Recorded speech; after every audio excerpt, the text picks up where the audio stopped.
This is the Air Jordan 3 black cement. This might be the most important sneaker in history. First released in 1988, this is the shoe that started Nike marketing as we know it. This is the shoe that propelled the entire Air Jordan lineage and perhaps saved Nike. The Air Jordan 3 black cement did for sneakers what the iPhone did for phones. It's been re-released 4 times. Every celebrity's been seen wearing it. There's a site about what to wear with the black cement. It's been right under your nose for decades, and you never look down. And right about now, most of you are probably thinking, sneakers? Yes, sneakers.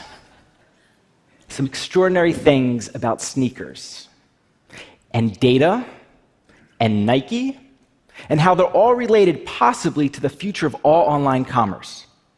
In 2011, the last time the Jordan 3 black cement released at a retail of $160, it sold out globally in minutes.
While the weather in Iceland is often cold, wet, and windy, a nearly endless supply of heat bubbles away below the surface. In fact, almost every building in the country is heated by geothermal energy in a process with virtually no carbon emissions. So, how exactly does this renewable energy work? Between the Earth's core and its crust is a mixed layer of solid and partially molten rock called the mantle. Temperatures here range from 1,000 to 3,500 degrees Celsius. Some of this heat comes from the radioactive decay of metals, but much of it comes from Earth's core, which has been radiating energy since the planet formed over 4 billion years ago. While the mantle moves slowly, circulating roughly 40 kilometers below the Earth's crust, there are places where it surges closer to the surface.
Let's make one point very clear at the outset. Oftentimes I get student papers that refer to Beethoven's Fifth Song or Jacques First Piano Song. Is that right?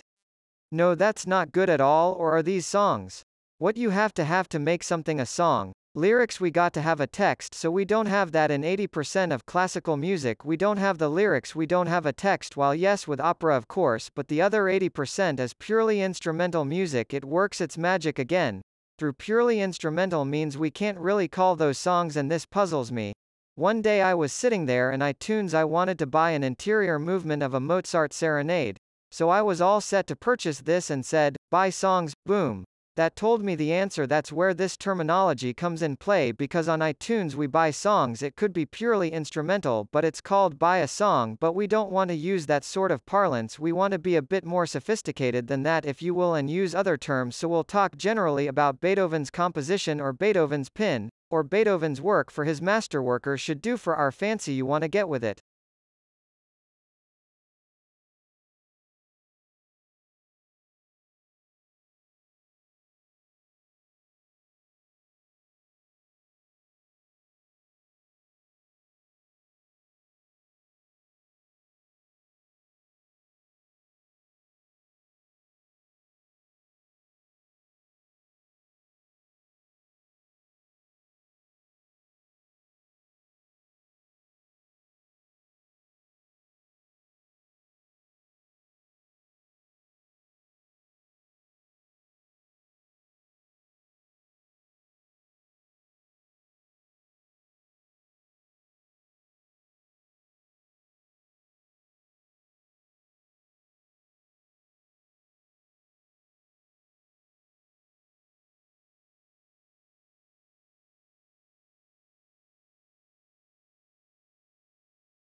We all know that the capital of the United States is Washington, D.C. However, when America first became a country, Washington didn't even exist. Logical choice as the new country's capital. Why Philadelphia? Why not the Boston, New York, or even the Charleston? For several reasons. First, Philadelphia had a roughly central location in the United States at that time. Although it had been a focal point of the American Revolution, the Continental Congress had met there before the war, and several major events took place there. Why is Washington the capital, and not Philadelphia? Mostly because of a riot in Philadelphia in 1783. Congress was meeting there when some soldiers disrupted them. The soldiers demanded payment for their service during the war. The Congress had no money, thus the government of Pennsylvania to protect it. Congress promptly left Philadelphia. So that dump ruled out Philadelphia. Congress realized it couldn't rely on the states to defend, thus, the members of Congress decided to create an entirely new area called the District of Columbia. Several states competed for the right to host the district, but ultimately Congress decided on a stretch of land between Virgin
A volcano is an event in the Earth, which erupts when hot liquefied rock or magma moves to the Earth's surface, pouring out as lava. The lava may flow out as a liquid, or it may explode from the vent as solid or liquid particles accompanied by superheated gases. Ash and cinders form a cone around the vent. There are several types of volcanoes. The most fluid magma is erupt quietly and flows from the vent to form gently sloping field volcanoes. The name shield volcano comes from its resemblance to the shields of early Germanic warriors. The lava flows from the shield. Volcanoes are usually only 1 to 10 meters thick, but may extend for great distances from the vent. The volcanoes of Hawaii and Iceland are typical volcanoes of this type. Cinder cone volcanoes are formed when magma with high gas contents and high viscosity are blown high into the air during an eruption. The magma falls as volcanic bombs, which accumulate around the vent and form steep-sided cones. Calderas, large basin-like depressions, are formed when a violent eruption blows the top off of an existing cone or when the center of a volcano collapses. One famous caldera covers much of Yellowstone National Park. 600,000 years ago, there was a huge volcanic explosion which devastated the landscape. At the center, there remained only a smoldering caldera, a collapsed crater. More than 40 miles wide, Yellowstone's famous geysers and hot springs lie within this giant basin.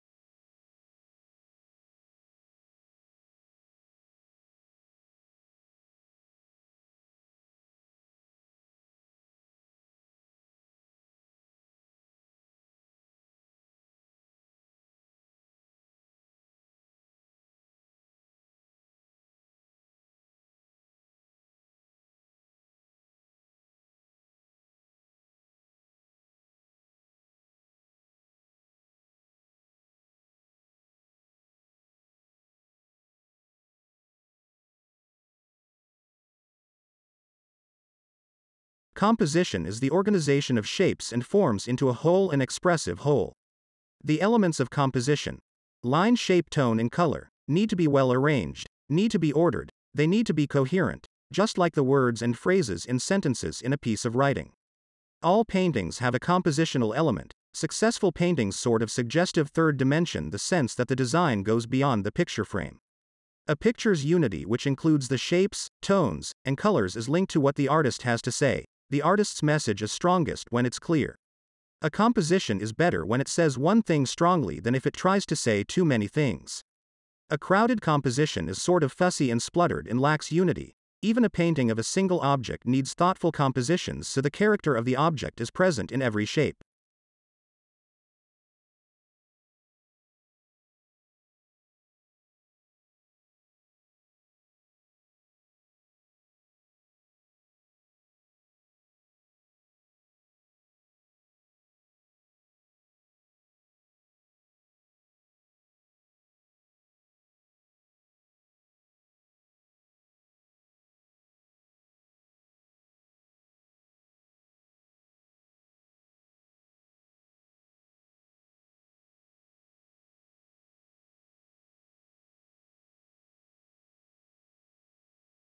What if you could make your sleep more efficient? As a sleep scientist, this is the question that has captivated me for the past 10 years. Because while the light bulb and technology have brought about a world of 24-hour work and productivity, it has come at the cost of our naturally occurring circadian rhythm and our body's need for sleep. The circadian rhythm dictates our energy level throughout the day, and only recently we've been conducting a global experiment on this rhythm, which is putting our sleep health and ultimately our life quality in jeopardy. Because of this, we aren't getting the sleep we need, with the average American sleeping a whole hour less than they did in the 1940s. For some reason, we decided to wear it as a badge of honor that we can get by on not enough sleep. This all adds up to a real health crisis. Most of us know that poor sleep is linked to diseases like Alzheimer's, cardiovascular disease, stroke and diabetes. And if you go untreated with a sleep disorder like sleep apnea, you're more likely to get many of these illnesses. But did you know about sleep's impact on your mental states? Poor sleep makes us make risky, rash decisions and is a drain on our capacity for empathy.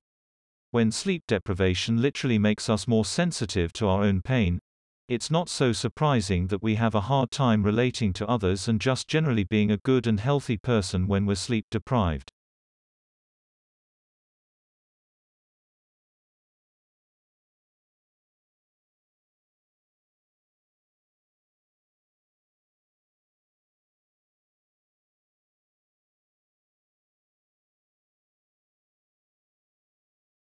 I hate to say it, but probably the best thing that could happen right now is a little consolidation. Because one of the reasons that we have so many news sources out there is because up until recently, the local newspaper in everybody's town was the only newspaper they got pretty much well. Now if you're consuming news online, then what's the difference between the local newspaper that are reading Kentucky versus the one that the guy reads in Dallas, or the one that somebody reads out in North Dakota? And it turns out that if you did a comparison, and I'm just making that figure up, but I'm going to guess that it's about 90% similar stuff. I mean, when you take out high school football scores, restaurant reviews, and local social gatherings, and you just have regional and national stuff in there. You really can get that stuff from anywhere. And so I think what's happened is a lot of these newspapers and local TV stations don't realize that now they're all in direct competition with not only each other, but the nationals as well.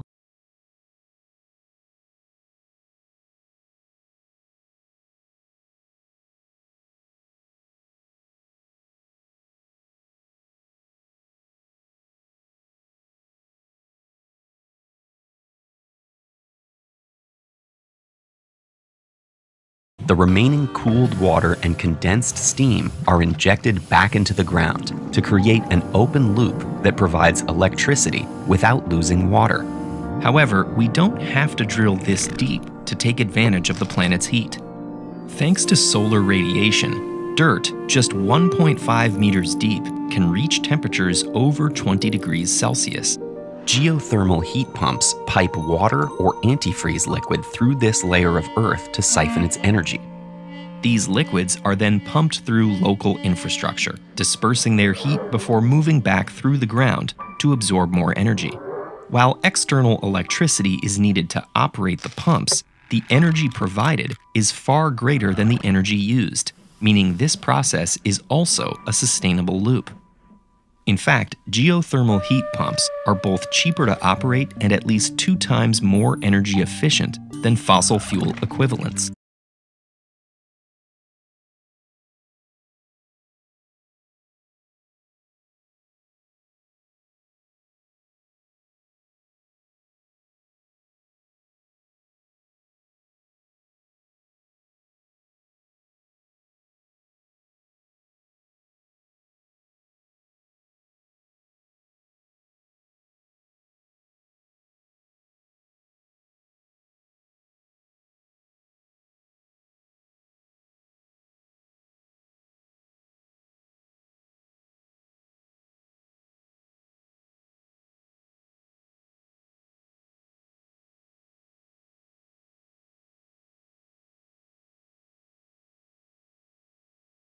Together with colleagues, we have developed a series of chatbots.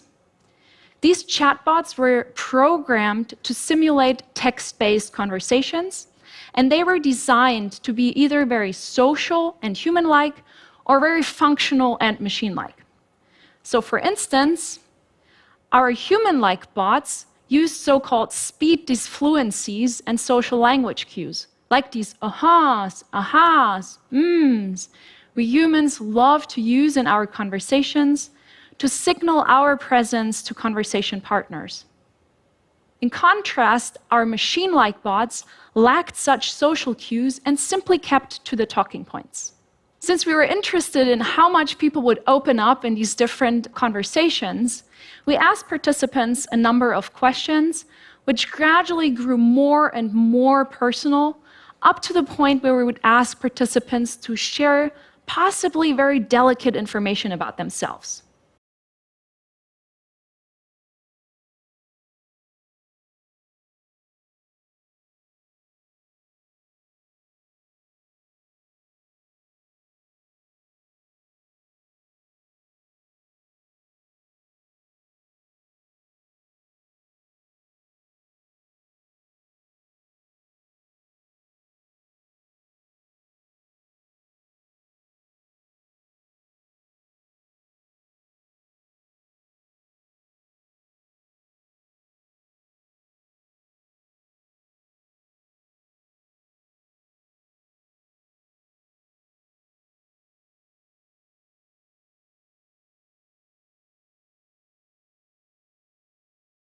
Skechers earlier this year became the #2 footwear brand in the country. surpassing Adidas. This was a big deal.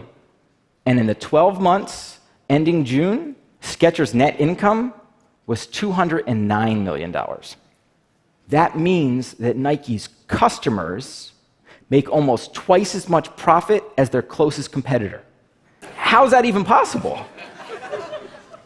The sneaker market is just supply and demand, but Nike has gotten very good at using supply, limited sneakers, and the distribution of those sneakers to their own benefit. So it's really just supply. Sneakerheads joke as long as it's limited and Nike, they'll buy it.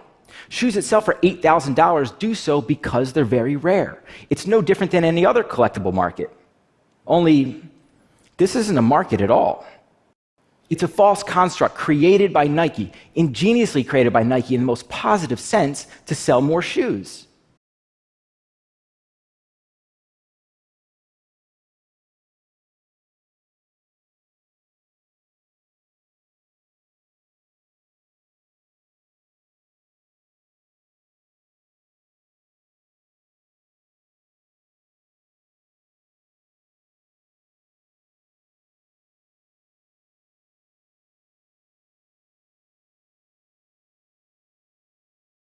This is a lump of coal.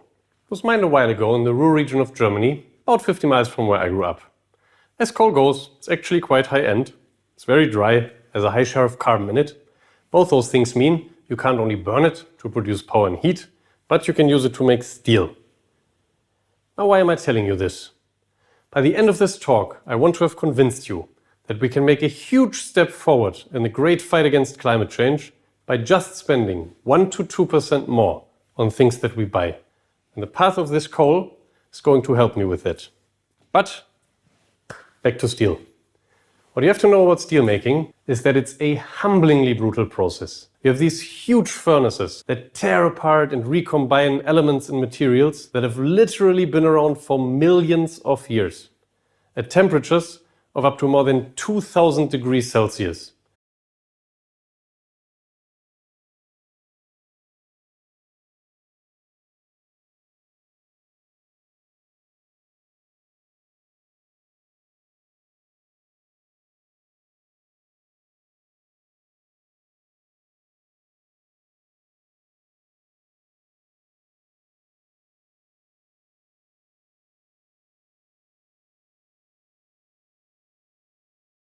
According to latest IMD, India Meteorological Department, report the real-time rainfall statistics for the pre-monsoon 2016 season. India has received 128.2 mm rain against the normal rainfall for the season as 131.5 mm, departure -3.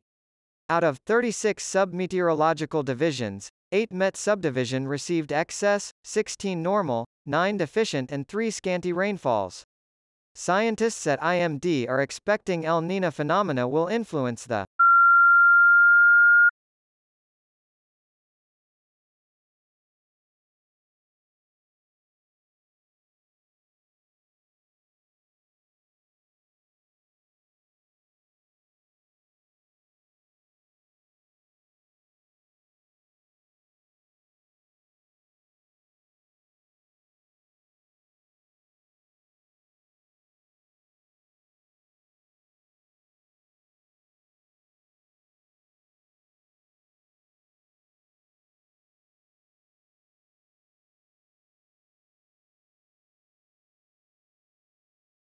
Animal rights have been under intense debate on public domain since the 1970s, thanks to the awareness generated by several NGOs, non-government organizations, like PETA, People for the Ethical Treatment of Animals.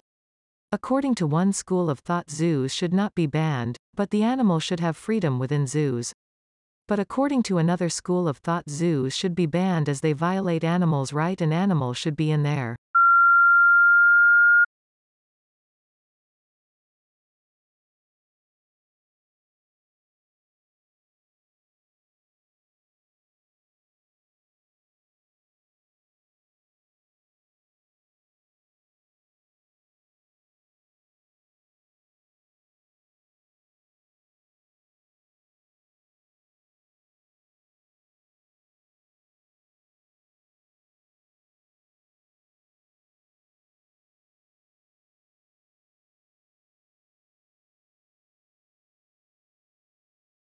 Only 15% of the price of the car is actually for the materials in it.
We assume that an adult knows this rule and sticks to it.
More than 5% of all man-made emissions currently come from making steel.